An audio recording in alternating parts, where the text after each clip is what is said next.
고체에 대한 이론을 공부하는 단원입니다.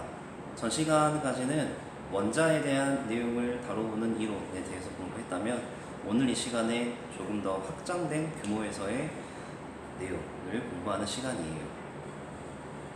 일단 고체의 경우에는 수많은 원자로 결합이 되어 있는데 극단적으로 그 원자들이 수소들이라고만 가정을 해보겠습니다.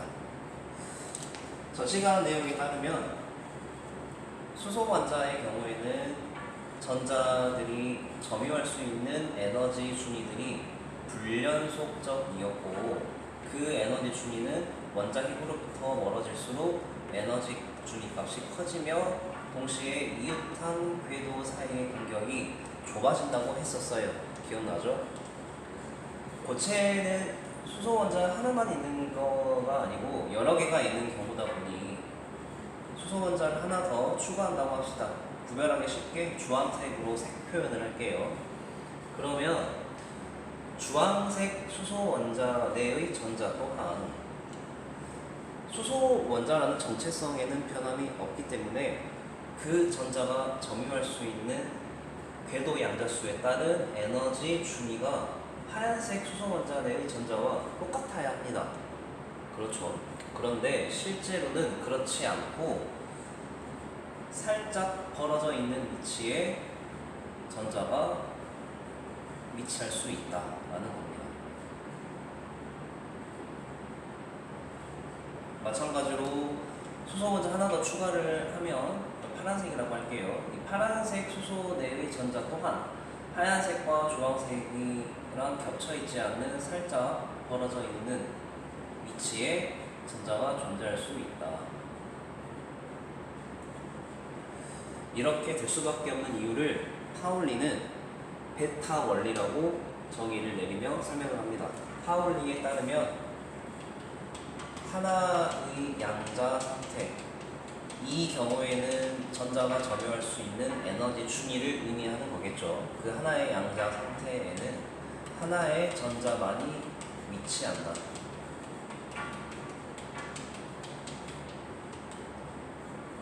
그래서 조금 더 많은 수소 원자를 첨가한다면 겹쳐있지 않고 살짝씩 벌어져 있는 궤도 에너지 준위들이 멀리서 보았을 때 넓게 분포되어 있는 띠 형태로 나타나더라라는 겁니다. 그래서 이런 이론을 고체 에너지 띠 이론이라고 하는 거예요. 따라서 똑같은 띠일지라도 그 띠 내부를 자세히 관찰하면 수많은 에너지 준위들이 겹쳐있는 구조라서 그 띠 안에 있는 전자들은 모두 에너지 값들이 다 다릅니다.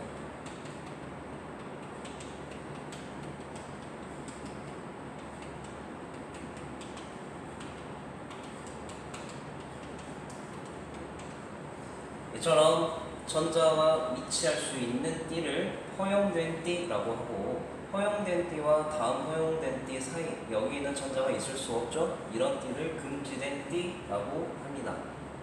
이처럼 띠의 너비라든지 띠 간의 간격이라든지 띠에 전자가 얼마나 채워져 있는지에 대한 정도들이 복합적으로 작용을 하여 그 고체의 전기 전도성을 결정한다는 거죠.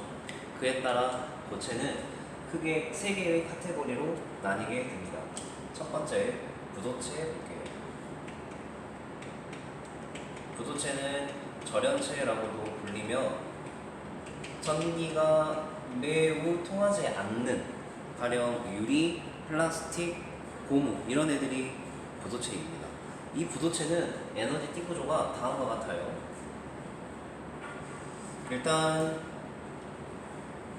전자들은 가장 낮은 에너지부터 차곡차곡 채워가게 됩니다. 그래서 이렇게 어떤 한 띠를 전자가 모조리 채우는데 이 띠를 자세히 관찰하면 수많은 에너지 준위들이 겹쳐있지 않고 살짝씩 벌어져 있다고 했죠. 전자는 가장 낮은 에너지 준위부터 채워가기 때문에 여기를 채우고 나서 그 다음에 여기를 채우겠죠. 만약 전자가 여기를 채운다면 가능합니까? 가능하지 않습니까? 가능하지 않죠. 그 이유는 파울리 베타 원리 때문에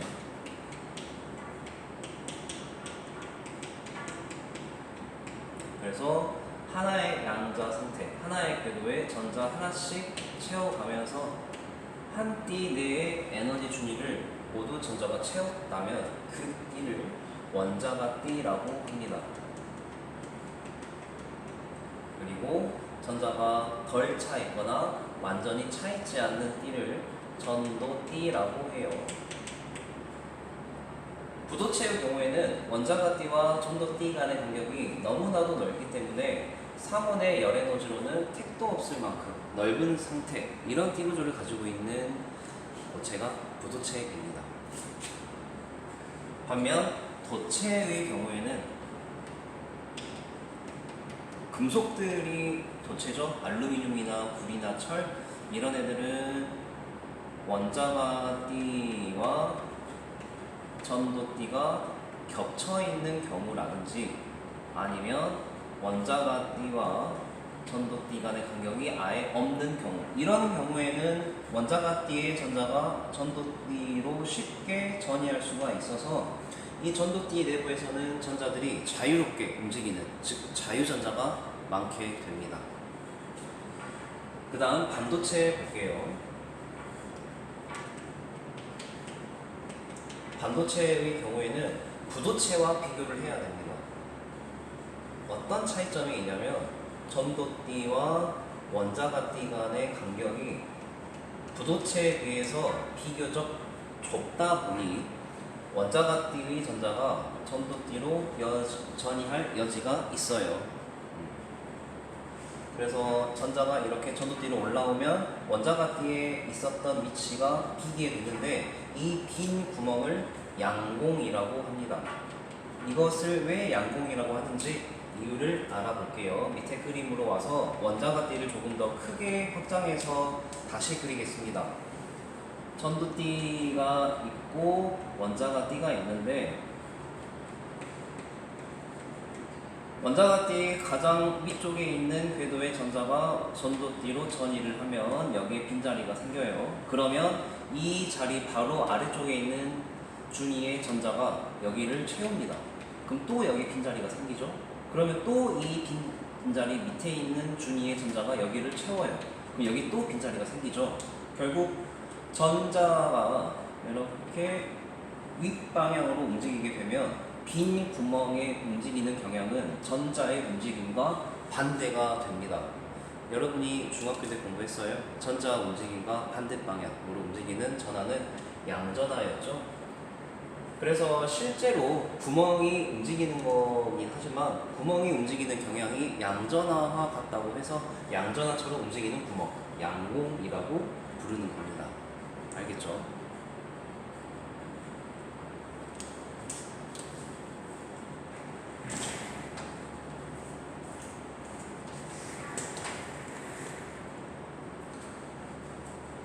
만약에 전자가 서로 배타적이지 않고 친화적이었다면 하나의 양자 상태의 전자가 여러 개가 위치할 수 있기 때문에 원자가띠라는 띠 구조가 절대 생기지 않았을 겁니다. 도체를 비롯한 모든 물질의 에너지 띠가 다 전도띠가 돼버리기 때문에 우리가 24시간 동안 전기에 감전되는 끔찍한 상황, 이런 것들이 벌어지지 않았던 이유는 바로 이 전자의 배타성에 있었던 거예요.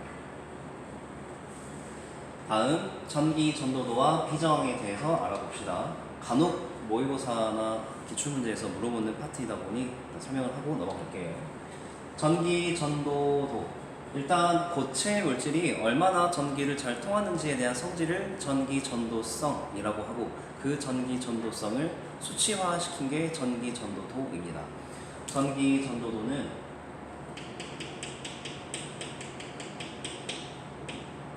기호를 이렇게 표현을 하고 시그마라고 읽어요. 그때 전기 전도도와 비저항의 관계. 비저항은 물체가 얼마나 전기를 잘 통하지 않느냐를 나타내는 물리량으로 기호를 이렇게 표현을 하고 로우라고 읽습니다. 얘는 얼마나 전기를 잘 통하는지였고 얘는 얼마나 전기를 안 통하는지였기 때문에 서로 반대의 관계죠. 그래서 전기 전도도와 비저항은 역수 관계입니다. 도체와 반도체의 온도에 따른 전기 전도도의 변화 경향도 알아야 되겠습니다. 도체의 경우에는 온도가 올라갈수록 도체를 구성하는 원자에 격렬한 진동이 발생하기 때문에 그 원자가 격렬히 진동하면 원자 내부를 움직이는 자유전자가 방해를 받겠죠. 자유전자의 움직임이 방해를 받는다면 그거는 전류가 잘 흐르지 못한다. 그 말은 전기 전도도가 낮아진다라는 걸 의미하는 거예요. 그래서 온도가 올라가게 되면 도체의 경우에는 전기 전도도가 낮아진다. 반면 반도체의 경우에는 온도가 올라가게 되면 반도체의 경우에는 원자가 띠의 전자가 전도띠로 전이하는 데 있어서 이 띠 간의 간격이 열에너지로 공급이 되는 경우거든요. 보통은 온도가 높을수록 열에너지는 커지죠. 그래서 훨씬 원자가 띠에서 전도띠로 전이하기가 쉽기 때문에 전도띠에 쌓이는 전자가 많다는 거 전기가 잘 통한다. 그 말은 전기 전도도가 커진다. 이걸 의미합니다. 도체와 반도체의 온도에 따른 변화 추이가 서로 반대라는 거 꼭 기억하십시오. 이제 반도체 내용으로 들어오겠습니다. 일단 반도체는 자연상의 순수한 형태로 존재해요. 보통 규소나 저마늄을 말하는 거거든요. 이 규소나 저마늄은 14족 원소. 14족 원소라는 것은 각 원자 핵 주위에 14개의 전자가 있다는 거예요. 그런데 이 14개의 전자들 중에 가장 바깥쪽 궤도에 위치해 있는 전자들, 여러분 가장 바깥쪽에 있기 때문에 원자 핵으로부터 제일 멀죠. 그러면 원자 핵으로부터 비교적 자유롭죠. 자유롭다면 다른 이웃한 원자의 화학 반응에 참여하기가 쉬울까요? 어려울까요? 그렇죠. 쉽죠. 자유로운 전자들이니까 다른 원자들과의 화학 반응 참여하기가 쉽습니다. 그런 전자를 원자가 전자라고 하고, 우리가 물리학 원시간에 접하게 될 순수 반도체, 규소나 저마늄의 원자가 전자는 4개예요. 그래서 이거를 이렇게 표현하겠습니다. 규소는 원소기호 Si, 원자가 전자가 4개니까 이렇게 동그라미 4개 표현할게요. 이웃한 규소를 이런 식으로 표현을 하는데, 이런 구조를 원자 구조라고 명명하겠습니다. 이때 이웃한 규소 원자가 전자들끼리 결합을 하게 되는데요. 그 결합의 형태를 공유결합이라고 합니다.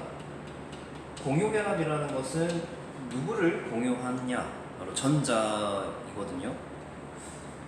사실 공유결합을 설명하기 위해서는 양자역학이 필요합니다. 수소분자를 예로 들어볼게요. 여러분, 수소분자의 경우에는 수소원자 2개가 가까이 오면서 이 두 수소원자 핵과 2개의 수소전자 사이에 새로운 양자 상태가 생기게 됩니다. 쉽게 비유하자면 두 수소원자 사이에 순간이동 통로가 생기는 거예요. 그 말은 각 수소 원자의 전자들이 여기도 있을 수 있고 여기도 있을 수 있고 순간이동하면서, 즉 그 말은 이 두 수소 원자가 하나의 수소가 됐다는 것과 마찬가지입니다. 좀 더 쉽게 비유하자면 내가 수박 하나가 있고 친구가 수박 하나가 더 있어요. 서로가 서로의 수박을 뺏어오고자 했을 때 수박 2개를 공동으로 소유하고 있는 것과 같은 그런 효과가 나타나게 되죠. 그런 것이 바로 공유결합이다. 그래서 이웃한 규소 원자들끼리 공유결합을 통해서 이러한 결정 구조를 이루게 되는데, 이런 형태가 바로 순수한 반도체, 실리콘이라고 부르는 겁니다. 이거를 띠 구조로도 살펴볼 수 있어야겠죠? 우리가 아까 공부했었지만 이쪽으로 와서 다시 표현하겠습니다.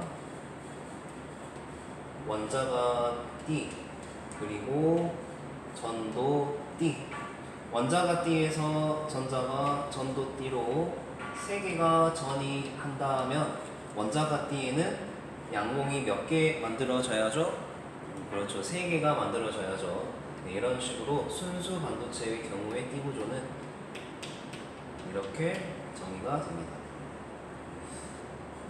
그런데 이 반도체는 전자기기에 들어가는 부품으로 알고 있을 텐데 사실 이런 순수 반도체는 전기 전도도가 거의 부도체에 가까워요.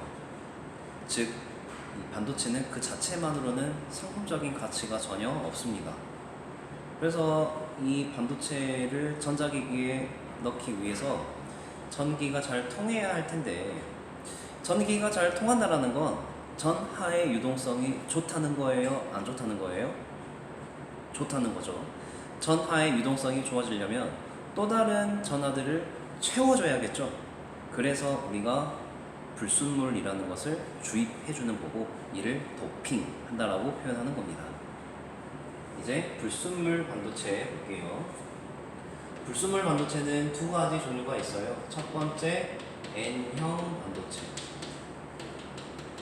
N형 반도체는 순수한 반도체, 원자과 전자가 4개인 반도체에다가 원자과 전자가 5개인 원소를 주입해 줍니다.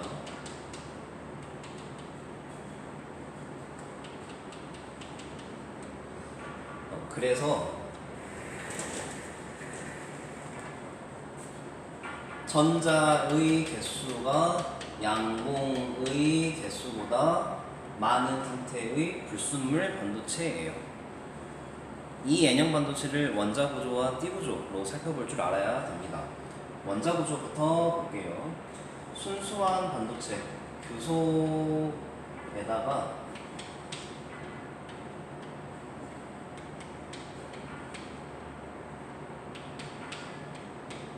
원자과 전자가 5개의 안티모니를 주입한다고 합시다. 원자과 전자가 5개니까 하나, 둘, 셋, 넷, 5 이렇게. 그러면 이웃한 원자과 전자들끼리 공유 결합을 하게 되는데 전자 1개가 남게 되죠. 안티모니를 1개만 넣진 않겠죠. 여러 개를 넣겠죠. 여러 개를 넣은 만큼 전자는 더 많아지겠네요. 따라서 이렇게 전자가 남는 불순물 반도체를 N형 반도체라고 한다. 원자 구조가 주어졌을 때 이게 N형인지 P형인지 구별할 수 있어야겠습니다. 역시 T 구조로도 살펴볼 수 있어야 돼요. 일단 교소의 T 구조는 다음과 같았죠. 교소의 원자과 T에서 양 전자가 3개가 전도띠로 전이했다면 교소의 원자과 T에 이렇게 양봉이 3개가 생기는데, 자, 이 하얀색으로 그린 에너지 T 구조는 교소의 T 구조. 그런데 현재 전자가 더 많아요. 전자가 더 많다는 건 어디로부터 전자가 채워졌다는 건데, 전자가 전도띠로 쉽게 올라올 수 있는 구조가 되려면 전도띠 바로 아래에 어떤 한 준위가 있어야겠네요. 이 노란색 준위가 바로 안티모니의 주계 준위. 따라서 N형 반도체의 경우에는 특정 준위가 전도띠 바로 아래에 위치해 있습니다. 그 다음 P형 반도체 볼게요.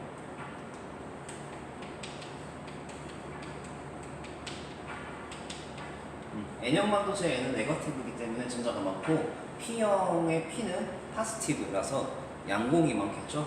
P형 반도체의 경우에는 규소와 같은 순수 반도체 원자과 전자가 4개인 에다가 원자과 전자가 3개인 원소를 주입해줍니다. 따라서 전자의 개수보다 양공의 개수가 더 많아요. 이것도 원자 구조와 띠 구조로 살펴보겠습니다.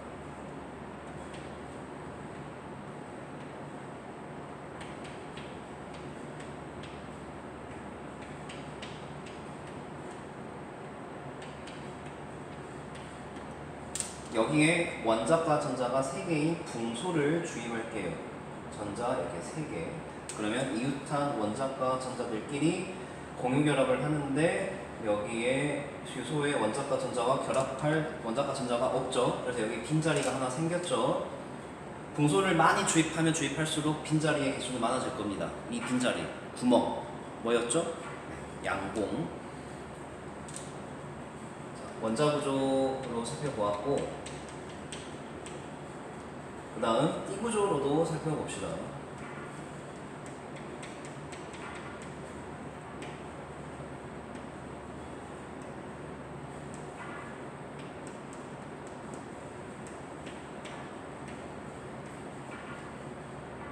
실리콘 에너지 띠 구조는 다음과 같이 하얀색으로 표현이 되는데, P형 반도체의 경우에는 원자가띠의 양봉의 개수가 전자보다 더 많아요. 전도띠의 전자보다 원자가띠의 양봉이 더 많습니다. 이런 구조가 만들어지려면 원자가띠의 전자들이 쉽게 전이할 수 있는 발판이 있어야겠죠? 어디에? 원자가띠 바로 위에 있을수록 전자가 쉽게 전이할 수 있겠죠? 이렇게. 이 노란색 준위를 궁소의 밖계준위라고 합니다. 밖계준위. 그래서 이런 식으로 원자 구조, 띠 구조가 제시되어 있을 때 이게 N형인지 P형인지 구별할 수 있어야겠습니다. 오늘 공부한 내용 정리할게요. 오늘 공부한 내용 중에 여러분이 꼭 기억해야 될 내용은 바로 파울리의 베타 원리. 하나의 양자 상태에 하나만 있을 수 있다는 파울리 베타 원리로부터 시작된 고체 이론이었잖아요. 각 고체의 에너지 띠 구조 기본적으로 살필 줄 아셔야 되고, 도체와 반도체가 온도의 변화에 따라 전기 전도도가 어떻게 변하는지 꼭 기억하십시오. 그 다음에 N형 반도체와 P형 반도체는 어떤 과정에 의해 형성이 되는지. N형 반도체의 경우에는 원자과 전자가 5개의 원소를 주입해 주어서 전자의 개수가 양봉보다 더 많고, 그 다음 P형 반도체의 경우에는 원자과 전자가 3개의 원소를 주입해 주어서 전자의 개수보다 양봉의 개수가 더 많은 형태라는 것. 각 반도체의 경우 원자 구조와 띠 구조를 구별할 수 있어야겠습니다. 이 반도체 내용이 우리에게 주는 시사점은 서로 다른 것들끼리의 화합이 순수 그 이상의 가치를 누릴 수 있음이거든요. 그런 메시지를 담고 있는 영화가 포카혼타스입니다. 포카혼타스는 아메리카를 개척하기 위해서 바다를 건너온 영국인과 그 아메리카 원주민의 사랑을 다루고 있는 애니메이션인데요. 그들의 사랑은 다소 고침을 겪지만 결국에 그들의 사랑으로 인해 원주민과 이주민의 화합을 이끌게 되고 영화는 해피엔딩으로 마무리됩니다. 아프리카에 이런 속담이 있어요. 혼자 가면 빨리 가고 함께 가면 멀리 간다. 반도체의 경우에는 뭔가 전류가 잘 흘러야 할 것 같은 느낌이에요. 전자기기에 들어가는 거다 보니. 그런데 이름이 반도체라서 뭔가 도체에 비해 전류가 절반만 흐를 것 같은, 전류가 약하게 흐를 것 같은 느낌을 지우기 쉽지 않습니다. 그러나 우리가 오늘 공부했듯 자연상에 있는 순수 반도체는 전기 전도도가 거의 부도체에 가까워요. 따라서 반도체는 그 자체만으로는 상품적인 가치가 전혀 없습니다. 오히려 서로 다른 것들끼리 섞이고 나서야 그 가치가 온전히 드러나게 되죠. 서로 다른 것들끼리의 융합으로 탄생한 반도체, 그 반도체로 인해 탄생한 IT 기술을 토대로 지금 인류는 초연결 네트워크 시대를 살고 있습니다. 그렇게 현대사회는 우리에게 경쟁을 통한 생존보다는 협업을 통한 공존을 요구하고 있어요. 우리 유사 이래로 굉장히 무한한 정보와 특별한 기술을 보유하고 있음에도 우리는 어떤 문제를 효과적으로 대처하기 어려운 불확실성이 커져가고 있는 시대에 살고 있습니다. 인류에게는 대유행의 감염병, 대규모의 재난, 그리고 기후변화나 환경오염 등 이러한 문제들은 사실 서로 의심하고 증오하기보다는 서로 신뢰하고 나누는 공동체 의식으로 연대가 될 때 해결될 수 있는 문제들이죠. 오늘 우리가 공부했던 반도체가 가르쳐주는 교훈, 혼자 가면 빨리 가고 함께 가면 멀리 간다 라는 메시지를 여러분이 꼭 기억하시면 좋겠습니다. 오늘도 물리를 통해 인생을 배웁니다.